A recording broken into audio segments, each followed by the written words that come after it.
Medical हो या ना हो, मेडिकल में कुछ आए या ना आए, पॉक्सो एक्ट के तहत आपको सजा सुना दी जाएगी अगर बच्चे की जो स्टेटमेंट है अगर वो ट्रस्टवर्दी है, रिलायबल है, अगर उस पर भरोसा किया जा सकता है तो।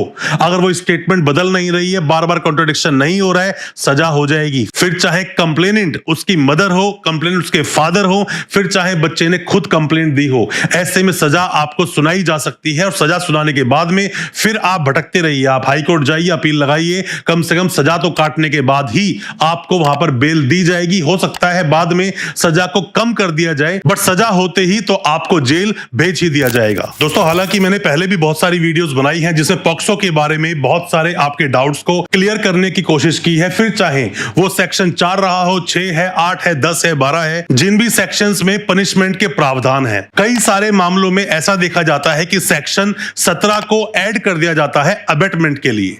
बहुत सारे जो आपके सवाल हमारे पास थे कि सर सेक्शन 8, 10 या 12, ध्यान से सेक्शन को समझना, 8, 10 या 12। 8 में जहां पर पनिशमेंट 3 साल की है, कम से कम 3 साल होगी, 10 में 5 साल हो जाती है, वापस 12 में 3 साल हो जाती है। ये अलग अलग तरह से जो कृत्य किए गए, जो भी गलत हरकत की गई बच्चे के साथ में, उसी के अकॉर्डिंग पनिशमेंट्स बनाए गए हैं। तो इन्हीं के बारे में आज चर्चा करेंगे अपने इस वीडियो के माध्यम से कि सेक्शन 8, 10 और 12 क्या बोलता है पनिशमेंट के बारे में और क्यों सजा मिलती है। ज्यादा कुछ जानने के लिए पॉक्सो एक्ट के बारे में दोस्तों बने रहिए हमारे इस वीडियो के साथ। दोस्तों, हालांकि मैंने पहले बहुत सारी वीडियोस के माध्यम से आपके डाउट्स को क्लियर करने की कोशिश की है। हमेशा बोलता हूं, आप में से कोई भी नए वकील साहब है, कोई भी लॉ स्टूडेंट है, अभी वकालत शुरू की है या आप पर कोई भी केस हुआ है, वीडियो बहुत काम की होती है। ध्यान से देखें और समझें, जो सवाल है उन्हें पूछा कीजिए ताकि आपके सवालों पर और मैं वीडियोस लेकर आ सकूं। दोस्तों, सेक्शन 8, 10 और 12, जैसा मैंने आपको बताया कि सेक्शन 8 में कम से कम 3 साल की सजा है, उसी तरह सेक्शन 10 में 5 साल की सजा है, उसी तरह से 12 में अगर देखो 3 साल की सजा है। अब ये सेक्शंस क्या क्या बोलते हैं उनके बारे में भी आप थोड़ा जान लीजिए। दोस्तों, सेक्शन 8 बोलता है पनिशमेंट फॉर सेक्सुअल असॉल्ट, वहीं सेक्शन 10 बोलता है punishment for aggravated sexual assault, और वहीं जो सेक्शन 12 है वो बोलता है सेक्सुअल हरासमेंट। इसी वजह से तीनों में सजाओं के बहुत ही अलग अलग प्रावधान है। सेक्शन 10 जिसमें कि कम से कम 5 साल की सजा होती है, जो कि बढ़ाकर 7 साल तक की जा सकती है, क्योंकि इसमें एग्रावेटेड फॉर्म आ जाती है। पॉक्सो में बच्चे के साथ में जो भी छेड़छाड़ किसी भी व्यक्ति ने की है उसके अनुसार। यहीं पर अगर आप पुराने कानून को देखोगे, पुराना कानून आपको कब देखना है यह भी समझ लीजिए। अगर कोई भी मामला 2019 से पहले का है या 2019 का भी है, शुरुआती महीनों का, तो ऐसे में जो सजा दी जाएगी वो पुराने कानून के अनुसार ही दी जाएगी। नए कानून के अनुसार सजा उसमें नहीं दी जा सकती। ये चीजें आपको पता होनी चाहिए।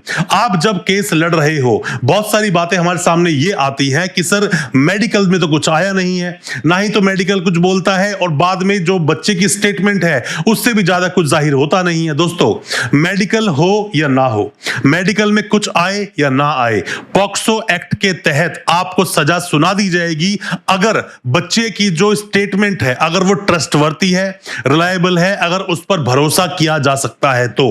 अगर वो स्टेटमेंट बदल नहीं रही है, बार बार कॉन्ट्रडिक्शन नहीं हो रहा है, सजा हो जाएगी। फिर चाहे कंप्लेनेंट उसकी मदर हो, कंप्लेनेंट उसके फादर हो, फिर चाहे बच्चे ने खुद कंप्लेंट दी हो, ऐसे में सजा आपको सुनाई जा सकती है। और सजा सुनाने के बाद में फिर आप भटकते रहिए, आप हाई कोर्ट जाइए, अपील लगाइए, कम से कम सजा तो काटने के बाद ही आपको वहां पर बेल दी जाएगी। हो सकता है बाद में सजा को कम कर दिया जाए, बट सजा होते ही तो आपको जेल भेज ही दिया जाएगा। दोस्तों, एक बात समझना कि अगर किसी डॉक्टर को इंजेक्शन लगाना आता है, जरूरी नहीं उसको मेडिसिन के बारे में ही पता हो। अगर किसी इंसान को अगर कानून के बारे में पता है तो जरूरी नहीं कि पॉक्सो के प्रोविजंस के बारे में पता हो। पॉक्सो में बच्चे की जो गवाही होती है ना, उसका तरीका ही अलग है। बाकी में क्या होता है कि पुलिस वाले भी सामने खड़े होते हैं, आप सवाल जवाब करते हो, डांट कर, थोड़ी तेज बोलकर, पोलाइट बोलकर, प्यार से सवाल पूछ ही लेते हो, अपने दिल की बातें जो आप चाहते हो जानना उनसे निकलवा लेते हो उनके दिल की बातें। और पॉक्सो में ऐसा नहीं होता। बच्चे की गवाही करवाते हो, बच्चा सामने बैठा ही नहीं होता, बच्चा दूसरे रूम में होता है, स्क्रीन पे होता है। बच्चे से स्कैंडलस सवाल नहीं पूछ सकते, बच्चे से कोई ऐसा सवाल नहीं पूछ सकते जो उसके कैरेक्टर को असैसिनेट करता हो, बच्चे से कोई ऐसा सवाल नहीं पूछ सकते जो बच्चे को बुरा लग जाए, ऐसा सवाल नहीं पूछ सकते कि बच्चा अनकंफर्टेबल हो जाए। तो ऐसे में आप क्रॉस कैसे करोगे? तो ये एक आर्ट है एक वकील साहब की, जिन्हें वो एक्सपीरियंस होना चाहिए। सेक्शन 29 बोलता है जब भी किसी ऐसे इंसान को कोर्ट में लाएंगे जिस पर सेक्शन 4, 6, 8, 10 लगा हुआ है, मतलब जो बुक में लिखा है वो सेक्शन 3, 5, 7, 9 लिखा हुआ है। तो ऐसे में कोई इंसान अगर कोर्ट में आएगा तो यही मानेंगे कि उसने अपराध किया है और यही मानकर ही केस का ट्रायल चला जाएगा, जबकि मर्डर जैसे केस में भी ऐसा नहीं माना जाता। ऐसा माना जाता है कि उस इंसान ने अपराध नहीं किया। तो यहां पर यह एक बहुत बड़ी प्रॉब्लमेटिक चीज होती है। आपको सजा होने के बहुत सारे कारण होते हैं। बच्चे की स्टेटमेंट के आधार पर पॉक्सो में सजा सुनाई जा सकती है। उम्र कैद तक की सजा दी जा सकती है। 20 साल 10 साल सजा होती है लोगों को, 12 साल सजा होती है लोगों को। मैंने कई बार देखा 5-5 साल की सजा तो बहुत होती है लोगों को। इसमें क्यों होता है ऐसा? बस वही गलती मान लेते हैं कि पॉक्सो को नॉर्मल केसेस की तरह लड़ना वकील साहब शुरू कर देते हैं, जबकि पॉक्सो में ऐसा नहीं होता। बच्चे को आप बार बार कोर्ट में नहीं बुला सकते, यह भी आपका पॉक्सो एक्ट ही बोलता है। सेक्शन 33 का पार्ट 5 आप पढ़ लेना, उसमें लिखा हुआ है कि रिपीटेडली बच्चे को आप कोर्ट में नहीं बुला सकते। एक बार बच्चे गवाही हो गई तो दूसरी बार तीसरी बार नहीं बुला पाओगे। एक बार जितना अच्छा क्रॉस करना है कर लो, बार बार बच्चा कोर्ट में नहीं आएगा। दोबारा बुला सकते हो, जेन्युइन अगर आपके पास सवाल है, कुछ चीजें रह गई हैं, बुलाया जा सकता है, बार बार नहीं बुलाया जा सकता। साथ में ही सेक्शन 35 बोलता है, उसका सेक्शन 35 का पार्ट 2 देख लेना कि ट्रायल को 1 साल में खत्म कर दो। पर क्या 1 साल में ट्रायल खत्म होता है? नहीं होता। साथ में ही स्टेटमेंट ऑफ एक्यूज के बाद में 315 सीआरपीसी की जो एप्लीकेशन होती है ना, जिसमें कि आप किसी भी एक्यूज को खुद गवाह बना देते हो, इसकी एप्लीकेशन बहुत बार कोर्ट में नहीं लगाई जाती है। मेडिकल अगर कहीं पर भी आ गया, मतलब डीएनए मैच हो गया या फिर एफएसएल मैच हो रहा है, तो ऐसे में तो सजा होने के 99.9% पूरे चांसेस बन जाते हैं। मेरे पास एक केस ऐसा भी आया था कि जिस बच्चे ने कंप्लेंट दी कि इस व्यक्ति ने मेरे साथ में गलत काम किया, वो लड़की प्रेग्नेंट हुई बट उससे कोई भी मेडिकल मैच हो ही नहीं रहा है। कोई ऐसी रिपोर्ट ही नहीं है कि उसी ने ऐसा किया हो। तो ऐसे में किसने किया, ये बहुत सारे सवाल आ जाते हैं। तो बच्चे का किसी भी तरह से अगर असैसिनेशन हुआ, असॉल्ट हुआ, अगर किसी भी तरह से बच्चे के साथ में एग्रीवेटेड फॉर्म में असॉल्ट, सेक्सुअल असॉल्ट हुआ है, तो ऐसे में सजा होगी। फिर आप अपील करने जाओगे हाई कोर्ट जाने के बाद इतनी जल्दी नंबर नहीं आता। हाई कोर्ट अपील लगाने जा रहे हो, 2, 4, 5 महीने, साल भर का पेशेंस रखना, इतना वक्त लग सकता है। और आपके केस में सजा हो रही है, पहले से ही केस को अच्छे से प्रेजेंट कोर्ट में किया होता तो क्या आपको सजा होती? शायद आप सजा से बच सकते थे।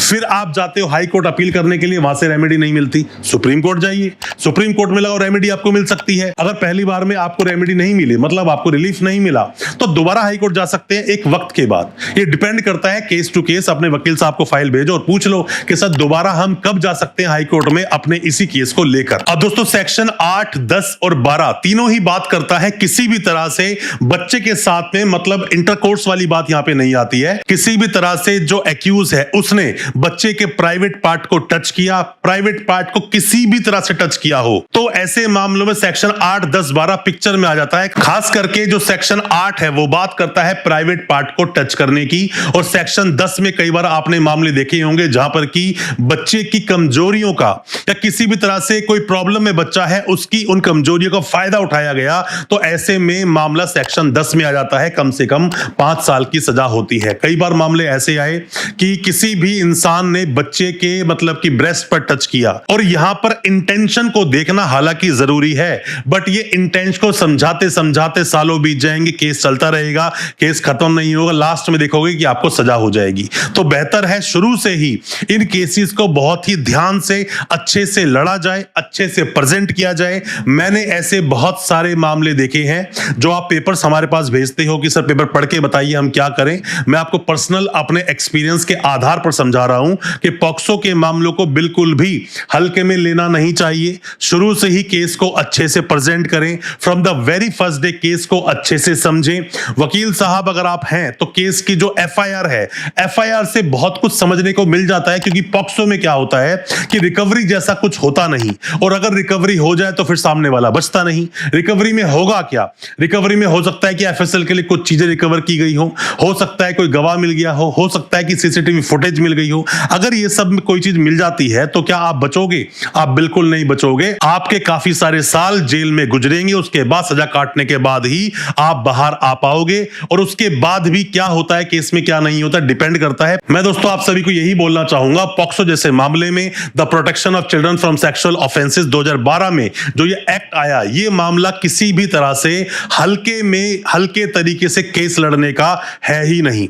अगर आपने मुस्तैदी नहीं दिखाई और आप इसमें एक्टिव तरीके से केस को नहीं लड़ेंगे, एक्टिव तरीके से केस को प्रेजेंट नहीं करेंगे, पूरे चांसेस है सजा हो जाए। हालांकि ऐसे मामलों में, जो ये मामले होते हैं पॉक्सो के सेक्शन 4, 6, 8, 10, इन मामलों में 2 महीने में मतलब 60 दिनों में चार्जशीट कोर्ट में आ ही जाएगी, यही कानून बोलता है। और अगर 60 दिन में चार्जशीट नहीं आती है तो डिफॉल्ट बेल के लिए आप अप्लाई कर सकते हैं, यह भी आपका अधिकार है। आप ये भी ना भूलें, अगर सेक्शन 10 लगा है तो ऐसे में जो बर्डन ऑफ प्रूफ है खुद एक्यूज पे होता है, ना कि स्टेट पे होता है, इसीलिए आपको बेल नहीं मिलती, इसीलिए सजा हो जाती है। कोई भी अगर केस लॉज आप चाहते हैं या आप चाहते हैं किसी के केस को मैं डिस्कस करूं तो कमेंट बॉक्स में जरूर हमें बताना, वीडियो लेकर आएंगे, आपके डाउट्स को क्लियर करने की कोशिश जरूर करेंगे। अच्छा लगा हो आज का वीडियो, चैनल को सब्सक्राइब करना बिल्कुल ना भूलें, साथ में लगा बेल आइकन जरूर दबा दें ताकि इसी तरह की लीगल अवेयरनेस की वीडियोस आप तक पहुंच सके सबसे पहले। बहुत बहुत शुक्रिया दोस्त, धन्यवाद हमारी इस वीडियो के साथ बने रहने के लिए।